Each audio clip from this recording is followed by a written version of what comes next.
দীর্ঘ 23 বছর কোর্টের দ্বারে দ্বারে ঘুরে পৈতৃক জমি ফিরে পেলেন সাবেক প্রকৌশলী। দীর্ঘ 23 বছরের আইনি লড়াই শেষে পৈতৃক জমি ফিরে পেয়েছেন এলজিইডির সাবেক প্রকৌশলী ফজল আহমেদ। রবিবার নিজ জমি বুঝে পেতে জমির সীমানা নির্ধারণ ও বিবাদী আব্দুল গফুরের নিকট আসেন তিনি। ফজল আহমেদ জানান, ঝিনাইদহ মৌজায় এস রেকর্ড এর 620/1 খতিয়ানের 804 নং দাগে 6% জমির মালিক তার বাবা মোহাম্মদ ফজলুর রহমান। এই জমি তার বাবা 95 সালে তাকে হেবা দলিলের মাধ্যমে দান করেন, যার দলিল নং 7691/95। কিন্তু চাকরির সুবাদে দেশের বিভিন্ন জায়গায় কর্মরত থাকা অবস্থায় তার পাশের জমির মালিক সাবেক গণবাহিনীর নেতা আব্দুল গফুর যশোর ভূমি অফিস থেকে অসুদ উপায়ে রেকর্ড করে উক্ত জমি দখল করেন। এরপর প্রকৌশলী ফজল আহমেদ ঝিনাইদহ আদালতে মামলা করেন, যার মামলা নম্বর 200/02। উক্ত মামলা চলাকালীন অবস্থায় সম্পূর্ণ বেআইনিভাবে ঝিনাইদহ পৌরসভার সাবেক মেয়র সাইদুল করিম মিন্টুর সাথে যোগ সাপেক্ষে জোরপূর্বক আব্দুল গফুর সেখানে বহুতল ভবন নির্মাণ করেন।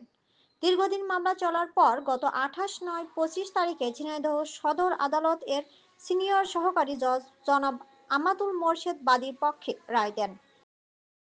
এমতো অবস্থায় নথি আদেশের জন্য লওয়া হলো বিজ্ঞ অ্যাডভোকেট কমিশনার কর্তৃক দাখিলি প্রতিলিপিতে রূপান্তরিত করা হলো।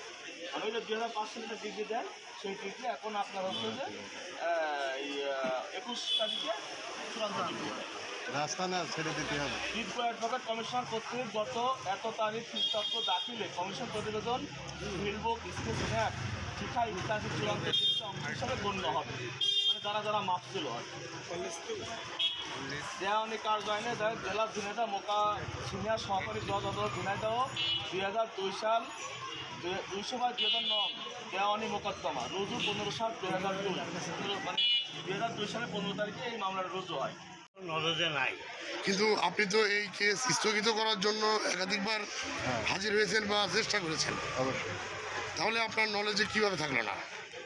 না, যে স্টে অর্ডারটা হয়েছিল সেই স্টে অর্ডারটাও আমাদের নলেজে নাই। কে করছিল এই আবেদনটা? কে করছিল? অ্যাডভোকেট কি আপনার নিয়োগ করা? অ্যাডভোকেট মানে তো আপনার নিয়োগ করা এটা নাকি? এখন প্রমাণ হইল যে আজই ছবিও লাগে। তো ওই আপনার উকিল তো আপনার পক্ষেই কাজ করেছে। ছবিউল আলম তো তার কাছে এই কেসটা নাই। তাহলে এই কেস কার কাছে ছিল? এই কেস ছিল আজিজ ফলের কাছে। আচ্ছা, তাহলে এইটা যে জানছেন আপনি বলছেন আবার যে এই কেস সম্পর্কে আপনার নলেজে নাই, তো আপনি আবার জানছেন যে আজিজপুরের কাছে এই কেস ছিল, সেক্ষেত্রে আমরা কি বুঝতে পারবো? আপনি কি ইচ্ছাকৃতভাবে অস্বীকার করছেন নাকি? না, ইচ্ছাকৃতভাবে আমি জি। এই জমি আমার বাপ আমাকে দান করছে। কত বছর পরে জমির পক্ষে রায় পেলেন? শুরু করছে 2002-এ আর রায় পেয়েছে 2025-এ। দীর্ঘ 23 বছর। 23 বছর। আপনার এই জমি দখল করেছিল কে? এই গফুর মিয়া।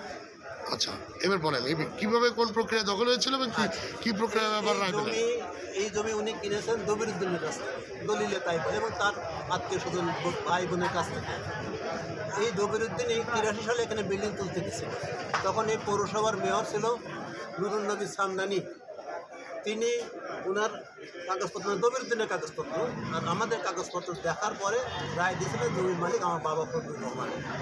দবিরুদ্দিন যেহেতু আর দখল করতে পারে না, উনি বিজ্ঞ মানুষ, উনি ওনার কাছে বিক্রি করতেন, মুক্তিযোদ্ধা মানুষ, বিক্রি করে দিন কারণ পাত পাই বিক্রি করে চলে গেছে। উনি এই ঘটনা জানতেন না যে 83 সালে একবার দবিরুদ্দিন দখল করতে পারে নাই।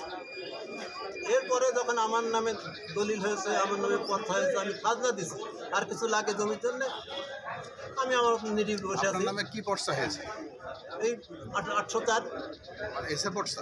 হ্যাঁ, আর এসে পর থেকে এটা বুঝি কমার, মানে আগের যে পত্র 804 নাম্বার দাগ, সেইখানে আমার নামে হয়েছে, আমি খাজনা দিয়েছি। এরপরে আমি চুপচাপ বসে আছি। 2008-এ এসে শুনলাম যে উনি এখানে বিল্ডিং করছেন, কি ওনার কাছে পত্র আছে। তো ওনার কাছে যে আসেননি আপনারা? না, আসার দরকার নেই দাদা, আমি পরিষ্কার বলতে আমাকে ইন্টারফেয়ার বক্তব্য আপনি বললেন, আমার ইন্টারফেয়ার করতে, আমি বলতে চাই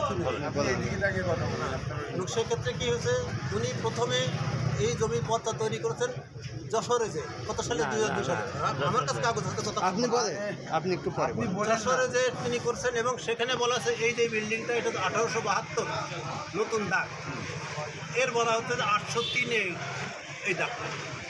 উনি বলছে 1872 ইজিকল 803, 803 তো ওই পাশে গেল। সাবেক দাগ দেখা যাচ্ছে 803। জি। তারপরে উনি আবার ঝিনাইদহতে কাগজ তুলেছেন, সে কাগজে বলতেছে যে 1872 ইজিকল 800, মানে ওই কোনো আফাঙ্গিদের বাড়ি। আচ্ছা, তাহলে এই জায়গার না, উনি অত বিল্ডিং তুলে ফেলেছেন। কীভাবে তুলেছেন উনিই জানেন, যেহেতু মূল দাগে সে তুলে। 17-18 বছর জোর জার করে খাইছে, উনিও খাইছেন। এর বাইরে আমার কোনো বলার নেই। 2008 সালে ইনি এখানে বিল্ডিং করেন, হ্যাঁ। তার মানে আপনার 2008 সাল থেকে আপনার জমি বেদখল, ইলেকশনের পরে 2008 ইলেকশনে 2010 8 সাল থেকে আপনার জমি বেদখল হয়েছে। আচ্ছা, আর এখন আপনি এই রায় পেলেন পক্ষে। আচ্ছা,